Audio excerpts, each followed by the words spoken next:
Okay, so in our last video, we went over the posterior thigh, but in this video, we're going to be going over the anterior thigh. Sorry, my emailing's going off. Also, what I want to touch on is just a bit of the anterior hip up here as well. So first, to get us started, we are looking anteriorly down on the thigh, and we see the lateral border here by the IT band. And if I just rotated this a little bit, you'd see the sacrum shown here for our medial border. So this is our medial side, and this is our lateral side. This is our inferior, and this is our superior. So starting the most superior, we have the psoas major muscle, just shown right here. Notice how it originates on the vertebral bodies. And we have the iliacus muscle, which occupies that iliac fossa right there. Now these two muscles are fun because they actually converge together past the inguinal ligament here to form the iliopsoas. Also importantly, we have these three vessels you need to know, which will also transverse this ligament as well.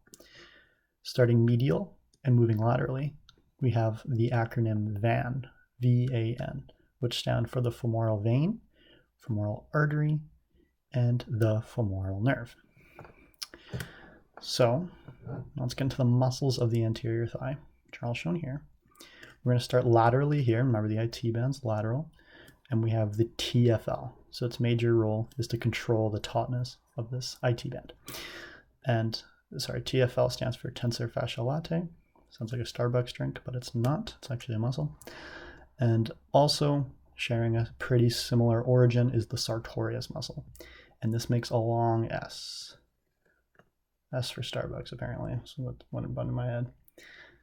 And this muscle is actually really good for kind of dictating where you are in the thigh in a cross section, right? So if I had an image here, here, and here in an axial view, the sartorius position can actually give us information to what level of the thigh we're at. Some other things as well, but just something to keep in mind when you study.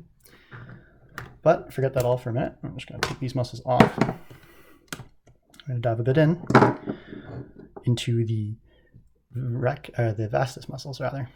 But first, we have this muscle over top. It's bipennate.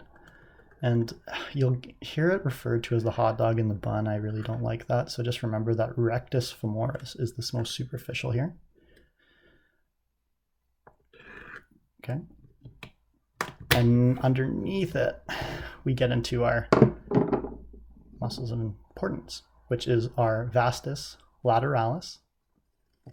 Note how it hugs the IT band. This is still vastus lateralis on the other side of the IT band. So don't get confused. In a posterior view, that looks like a hamstring muscle, but it is still vastus lateralis. We have vastus intermedialis, which, as you probably would guess, is intermediate between the lateralis and the medialis. It's kind of hard to show here, but it actually hugs the body of the humerus. And then, as I just said, we have vastus medialis on the medial aspect of the thigh.